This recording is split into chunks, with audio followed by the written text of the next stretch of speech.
One. Hello, welcome. Today with me I have John Murray. He is a positive self-image educator, an ambassador, and a headshot photographer. Okay, he travels the world teaching people to unconditionally love themselves and their faces. Thank you so much for appearing. Is there anything else that you'd like me to add to that introduction, John? No, I think it's fairly straightforward. Basically, I'm a headshot photographer, but I mix human behavioral sciences with what I do to promote positive self-image and to teach people what they actually look like, because we have this huge gap between how we see ourselves and what we think the rest of the world sees. And we have a gap between who we believe we are as opposed to who we believe the rest of the world expects us to be. And my job is to close that gap and to teach people exactly what they actually look like and who they are really, rather than this kind of fake version that we put out there trying to fit in or to blend in with everybody else. Okay. That's actually a very interesting thing. Do you want to start there, or do you want to start with your backstory first? Anywhere really. It's up to Okay. you. Like I was gonna start backstory, but I mean that sounds interesting. Can you tell me a little bit more about how you actually help them, close that gap visually? Like what does that mean, and how do you do that? Everything is evidence based. So I, whether I'm standing on stage, I'll bring somebody up in front of the whole room and I'll take photographs of them live, and they'll come up on the screen because my camera is tethered to a computer. The computer is tethered to a software called either Lightroom or Capture One. And when I take the photographs, the images come up live on the screen so everybody can see. And we don't understand what we look like. So when you see yourself in the mirror, you think you look like that, but you don't. You're the only person in the whole world who sees that image. And when you see a photograph of yourself, it's the wrong way around, and your brain wants to figure out why you don't look like the person in the mirror. So what you do is you go to one thing on your face you don't like. It's the same thing in every single photograph, and you blame that on making you feel uncomfortable.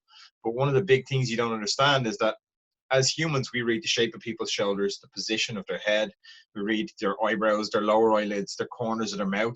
You've got 16,384 different musculature variations on your face. So Wow. there's no possible earthly way you know what you look like at any stage during the day. So when I take photographs of people, I show them themselves, but I talk to them about their body language and the posture and everything else that they're doing and the movements they're making. And I teach them to see themselves the way everybody else sees them. So when you stand in front of the camera and you're full of stress, you diminish, you pull back, you roll your shoulders forward, you make yourself smaller because you're trying to protect yourself. And then your logical thinking brain is saying, we're in front of a camera, I need to smile. Smile his mouth, move your mouth. And when you move your mouth, you do that Chandler smile from Friends, the weird sister-in-law thing. The light's very strong in here. So when you do that, what happens is that it looks weird and uncomfortable because the person in the photograph is physically uncomfortable. Mm. So our mirror receptors, cells in our brain, they teach us to be empathetic, so to copy what we see in other people, to be socially appropriate. So if somebody smiles at you, you smile back, and you give them back the exact same smile they gave you, and in return, you release endorphins within yourself to say, I'm giving back an appropriate response. The same if they're uncomfortable or they're sad, you bring yourself down to their level because it's appropriate, and that's what empathy is. So Mm. when you see somebody in a photograph who's uncomfortable, you feel uncomfortable. Mm. So one of the big things when we see photographs of ourselves is we're seeing versions of ourselves that are uncomfortable, and we blame that on making us feel uncomfortable. But we blame that one thing on our face rather than understanding that we're just being empathetic to the fact that we were uncomfortable in that photograph. Mhm. That makes sense? Wow. Sure. Geez. So let me ask you this. So once you show them exactly, like, you close that gap, are they able to see that gap, once they leave there, or what happens, Yeah, yeah. after? So we do it live. Uh, So once we show them the awful version of themselves, I say, do whatever you think you should do in the photograph, the first one, and they do it. And then they're, oh my God, that's terrible. I hate my face. I hate my nose. I hate my ears. I hope you're good with Photoshop. I get all the same excuses or the same responses to the first image every time. mhm. So what I do is I say, okay, well, what we're going to do now is we're going to work on the different things that make you you. Mhm. So I've been studying them. I've been looking at their behaviors. I've been looking at their movements. So I bring their posture up. I make them physically more present. And when I make them physically more present, instead of hanging down here like this, looking disinterested, they're now physically present. They're like Batman. And then I get them to work on different things to understand the difference between what the camera sees and what we see, because the camera sees two-dimensionally. So everybody looks like a human tongue with eyeballs and all this neck stuff going on, where they don't really look like that, because we do certain things. Like when you're interested in somebody, you bring your head forward and you're saying, I'm paying attention to you and I want you to pay attention to me. And when they do that, it makes the other person draw forward. So it makes them look more interested. So we do little things like that. But when we draw our heads forward like this to the camera, what means we actually start to see your jawline. So instead of everybody having all of this stuff here going on, when you drive your head forward, what happens is we start to see an actual jaw shape and the actual shape of your face. So in two movements, we've basically made them bigger and more present, and we've made them pay attention to the people who are looking at the image. And those people looking at the image, their mirror receptors are going to say, he's looking at me and he's paying attention to me. I need to copy that. Mm. So you're forced, because technology gave us cameras. You know, for 90 million years, we've had eyeballs. Yeah. And for 200 years, we've had cameras. And for 180 years, we've had glass-based mirrors. So for 90 million years, we haven't been able to see ourselves, and then all of a sudden we're able to see ourselves and record that. So when we do see that, no matter whether you're a person looking at somebody else in a photograph or you're looking at yourself in a photograph, part of your brain still believes that's an actual person in front of you and you're mimicking what you see. So if you want to draw attention to somebody, or you want somebody to be drawn to you, little things like drawing your head forward, like just dipping your head forward to say I'm paying attention and you think you should too. Things like lifting your posture. And then we work with the muscles of the face. So we've just in the first image after the terrible sister-in-law smile image that they do, we do things like we work with their eyebrows, their lower eyelids, the corners of their mouth. We work on creating genuine reactive expressions, because if I say smile, we just get the Chandler smile again, and that's not what we want. So Yeah. we work to change that. And then we show them live as we go through, and we talk about different things then relating to that actual person. So everybody has something going on.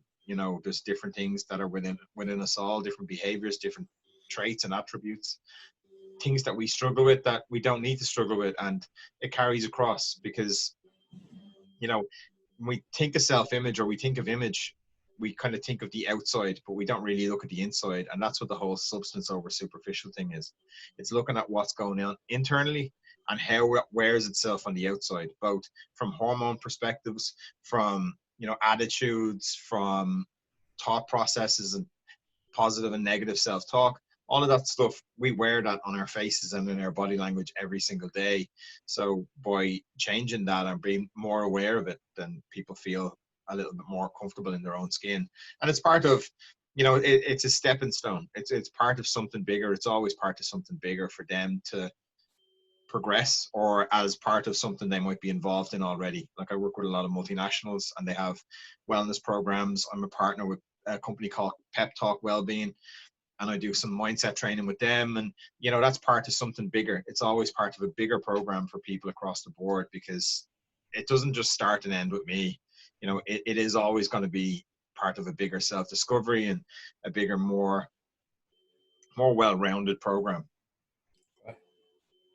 So, how did you get into this field of helping people, feel better and really understand what they really look like? How'd you get into that? For about 15 years, I was a photographer. I was taking photographs of weddings, pets, kids, pretty much anything that would put money into my pocket. And I enjoyed it, but I was shooting a lot of fashion work, and there was a big disconnect there, because you see people coming into the studio with their kids, because anybody that's got kids and has gone for a professional photo shoot will know. You go into the studio and then the father's elbowing the child in the face and saying, look happy, this is costing me a fortune. And it's those fake disingenuous smiles, and it's uncomfortable. It's uncomfortable to be in that room where the kids are crying because they're bored and they're tired and they're hungry and they just don't want to be there. And that didn't really sit well with me, so I just stopped doing it. Uh-huh. And then I was photographing fashion work and magazine covers and all the kind of really cool glamorous stuff, and that didn't really sit well with me either, because there was a huge disconnect. And I was an ambassador for Canon at the time, about 5 years ago. And I got the chance to train with a guy named Peter Hurley, who's the top headshot photographer in the world. And one of the first things that Peter said was that he had photographed this girl, and when he was photographing her, he took a couple of photographs, brought her out to look at the screen, and she stared at the screen and she shouted across at her husband on the couch on the sofa in the studio, honey, I hate my face. But she was Miss Universe when that photograph was taken. So if Miss Universe has issues with how she looks, what chance do the rest of us have? And over time, I kind of moved into shooting headshots because I was a little bit more connected with the people rather than, standing in a studio with 35 people photographing jackets and, models wearing watches. My business kind of I was more interested, I suppose, in the people that I was working with. So I started shooting headshots a little bit more. I started to kind of work towards only shooting headshots. And I was in Bank of Ireland in their head office here. And I was working with some of the private banking team.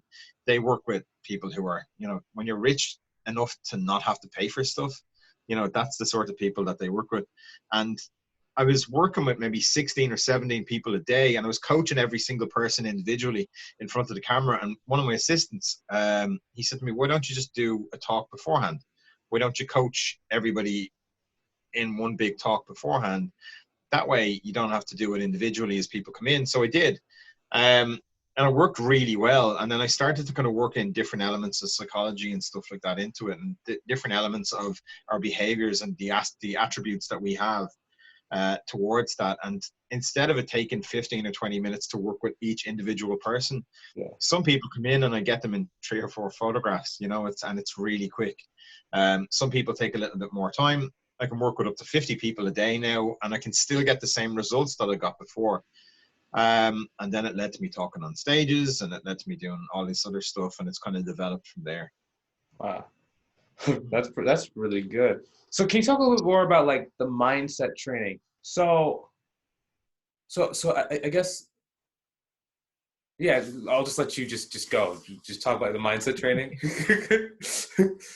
Yeah, a lot of it is so Peter had started working with this lady named Anna Rowley, and Anna is a corporate psychologist, and she's just amazing. But when they tried to put a business together, because Anna was in Microsoft and so was Peter at the same time, and they were doing some work together. And Microsoft said, "Look, Anna, we have Peter Hurley in the house. He's the top guy in the whole world. It costs thousands just to stand in front of his camera. Would you like some free headshots?"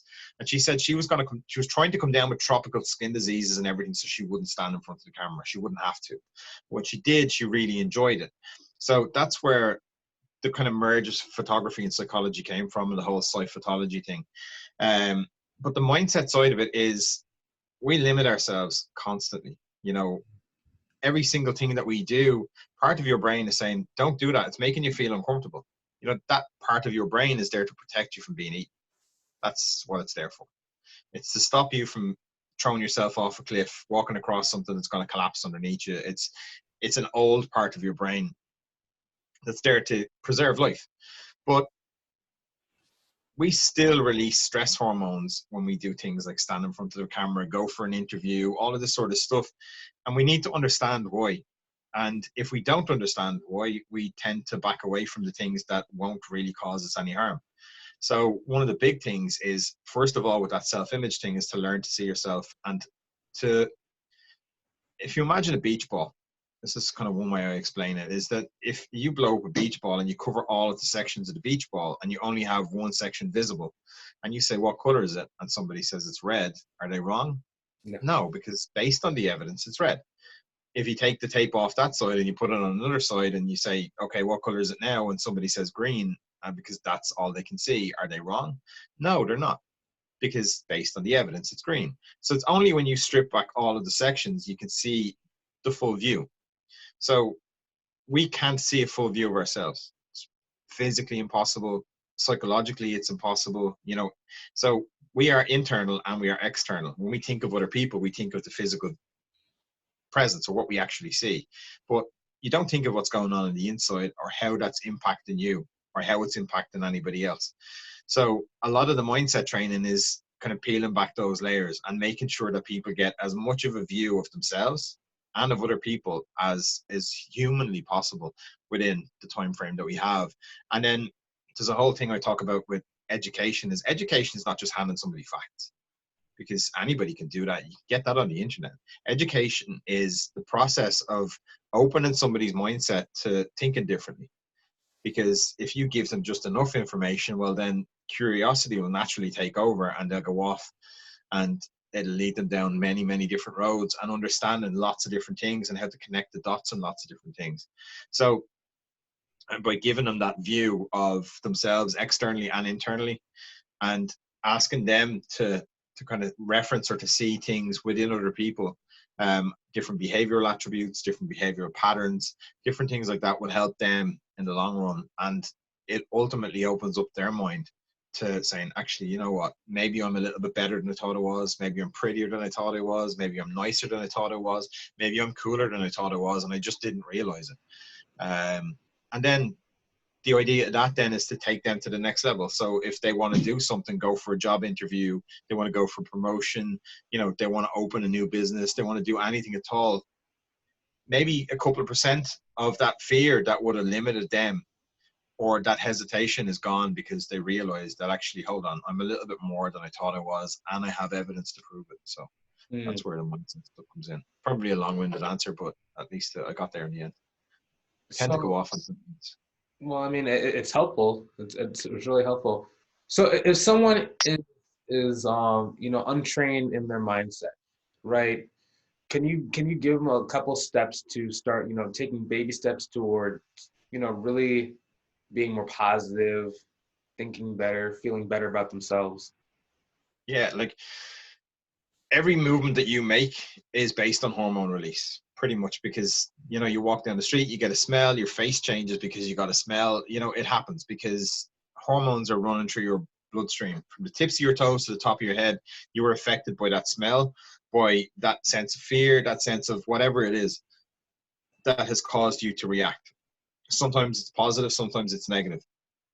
About 80% of our thought processes every single day are negative in connotation, because that's how evolution works. We solve problems all day. And Yeah. when we do have something positive, there's a whole thing with 90 seconds. So 90 seconds is the amount of time that those hormones live within you. So if you've got something happens that's nice, somebody pays you a compliment, you kind of, I don't know, you win money, or you find money in your jeans that you didn't know you had. Those little things release endorphins. They release serotonin and dopamine. And for a few minutes, like for 90 seconds, you have that running through your system. Mm. And after 90 seconds, because that has come to a logical conclusion, you don't Yeah. have to figure anything out with it, then it goes. So you don't think about it after the fact. It just happened. It was good. For those 90 seconds, I got a bit of a buzz out of it. Same thing happens if it's negative. But there's a difference. If somebody says something negative to you, if somebody rejects you, if something happens that is not good, what happens is we have to figure out why.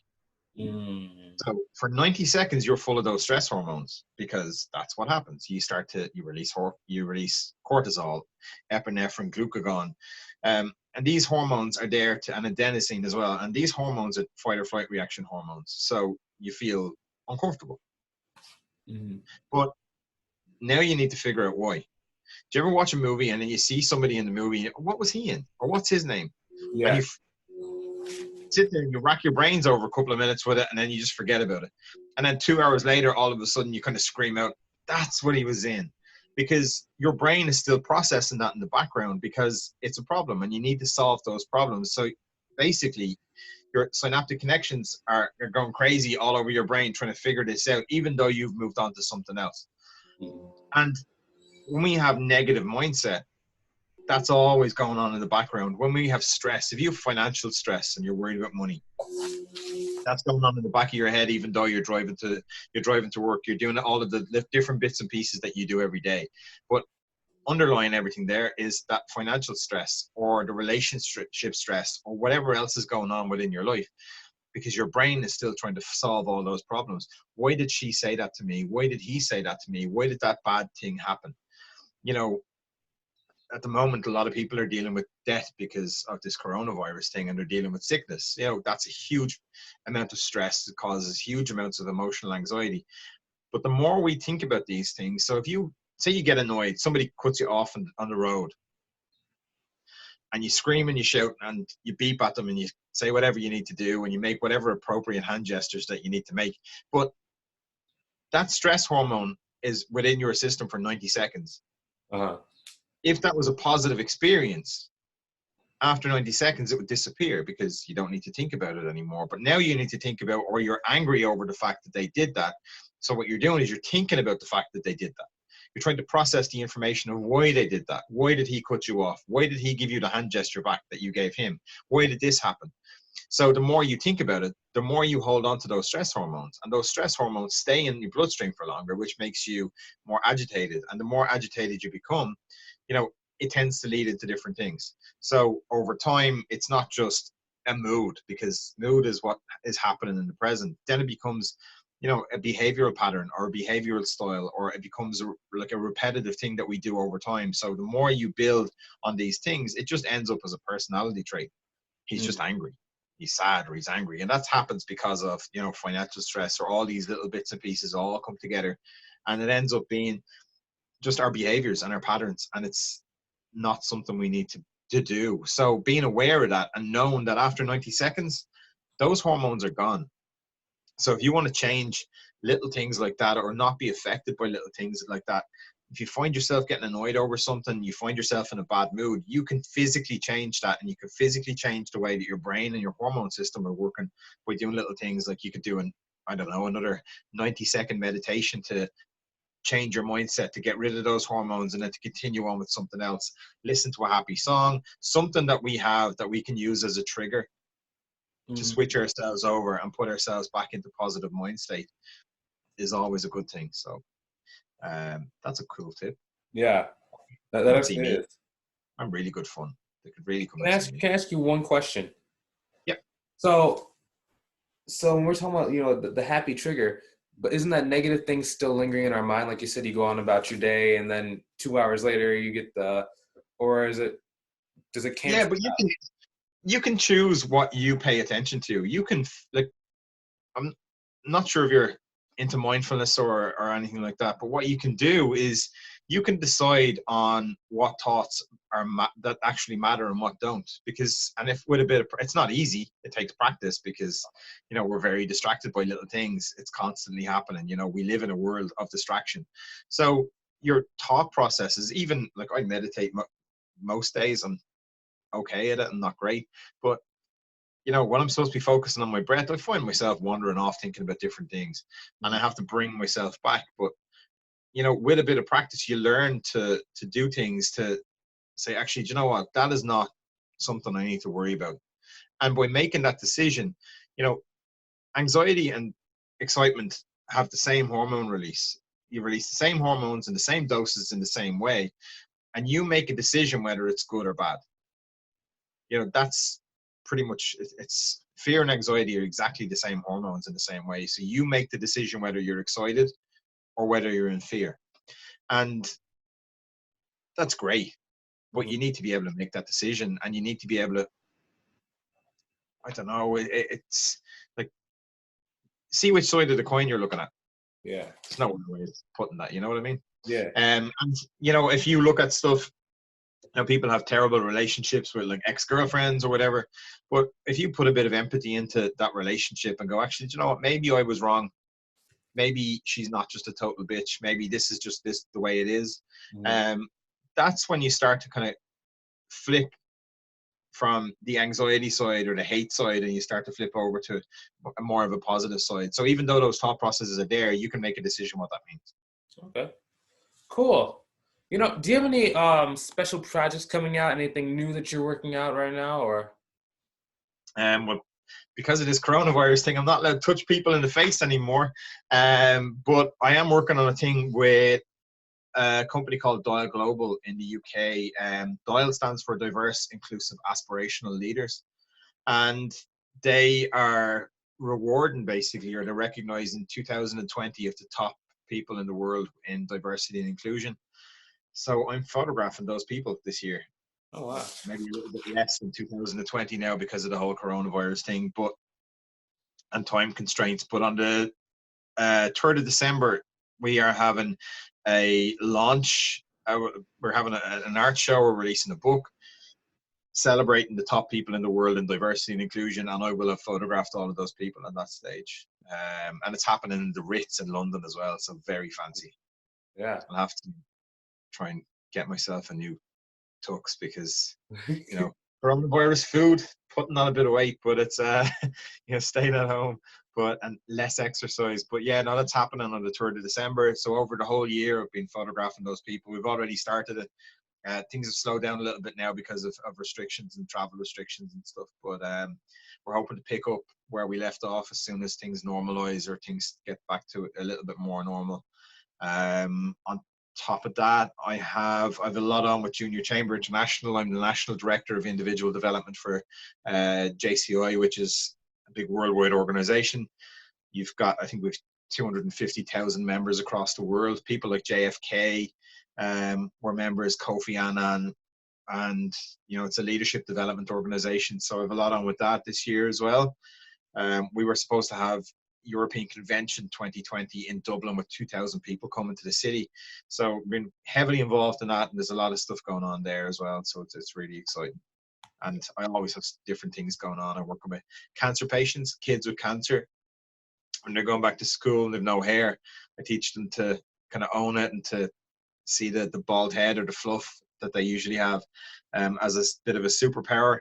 Work with craniofacial prosthesis patients as well, people who've had parts of their face removed through cancer or tumors. So when they've been given a prosthetic, we give them back ownership of their self-image as well by teaching them to see themselves again. And yeah, I've always got a lot going on, but it's interesting. It keeps me on my toes.